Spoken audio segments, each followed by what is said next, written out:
হয় চাওক ইতিমধ্যে পুৱা 7:30 বজাৰ পৰা যেহেতু আজি ভোট গ্ৰহণ প্ৰক্ৰিয়া পঞ্চায়ত নিৰ্বাচনৰ প্ৰথম ভোট গ্ৰহণ প্ৰক্ৰিয়া আৰম্ভ হৈছে বৰ্তমানলৈকে আমি যিকেইটা কেন্দ্ৰত ঘূৰিছোঁ বা শোণিতপুৰ জিলাত বৰ্তমানলৈকে তেনেধৰণৰ অপ্ৰীতিকৰ পৰিস্থিতি আজিৰ দিনটোত সংঘটিত হোৱা নাই যিমানখিনি আমি খবৰ লাভ কৰিছোঁ আৰু বৰ্তমানলৈকে শোণিতপুৰ জিলাত প্ৰায় 24% ভোটদানৰ হাৰ আৰু আমি পুৱাৰ পৰা দেখুৱাইছোঁ বিভিন্ন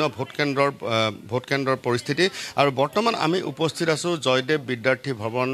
প্ৰতিষ্ঠিত শোণিতপুৰ যি প্ৰাচ্য বিদ্যালয় সেই শোণিতপুৰ প্ৰাচ্য বিদ্যালয় ভোট গ্ৰহণ কেন্দ্ৰটিত আৰু ইতিমধ্যে পুৰুষ মহিলা উভয়ৰে এক দীঘলীয়া শাৰী আৰু ভোট গ্ৰহণ কেন্দ্ৰটোত প্ৰায় 8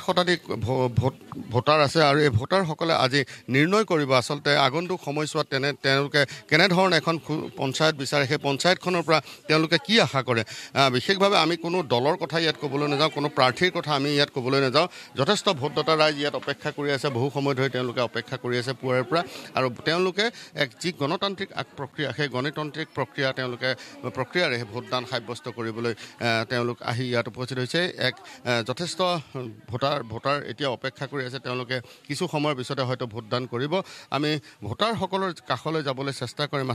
আচলতে এটা কথা ক'ব লাগিব ভাৰতীয় গণতন্ত্ৰৰ যি এক পৰম্পৰা সেই গণতান্ত্ৰিক পৰম্পৰা আৰু তেওঁলোকৰ যি আচলতে ভোটাধিকাৰৰ জৰিয়তে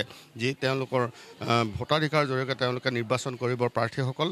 প্ৰাৰ্থীৰ ভাগ্য নিৰ্ণয় কৰিব এইসকল ভোটাৰ ৰাইজে আৰু ইতিমধ্যে ভোটাৰসকলে দীঘলীয়া শাৰী পাতি ইয়াত অপেক্ষা কৰি থকা পৰিলক্ষিত হৈছে আমি কোনো দলৰ কথা ইয়াত আমি উল্লেখ নকৰোঁ বা কোনো প্ৰাৰ্থীৰ বিষয়ে আমি উল্লেখ নকৰোঁ কেনেকুৱা এখন পঞ্চায়ত লাগে নিকা পঞ্চায়ত লাগে য'ত আমাৰ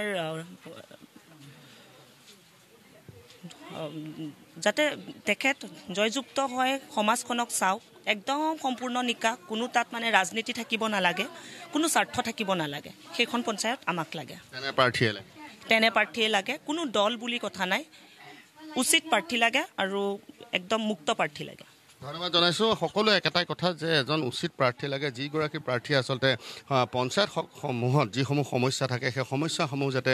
তেওঁলোকে সমস্যাসমূহৰ যাতে সমাধান কৰিব পাৰে তেনে এগৰাকী প্ৰাৰ্থীকে সকলোৱে বিচাৰে আমি কোনো দলৰ কথা ইয়াত উল্লেখ নকৰোঁ বা কোনো দলৰ বিষয়ে আমি ইয়াত ক'বলৈ যোৱা নাই কেনেকুৱা পঞ্চায়ত প্ৰতিনিধি লাগে আচলতে আপোনালোকক পঞ্চায়ত প্ৰতিনিধিগৰাকী কেনেকুৱা হোৱাটো বিচাৰে আচলতে কোনো দলৰ কথা আমি ক'বলৈ যোৱা নাই কেনেকুৱা বিচাৰে মানে মানুহক সহায় কৰা গাঁৱৰ প্ৰতিনিধিত্ব কৰা তেনেকুৱা হ'লে ভাল আৰু মানুহৰ কথা বুজি পোৱা তেনেকুৱা সমস্যাসমূহ গাঁৱৰ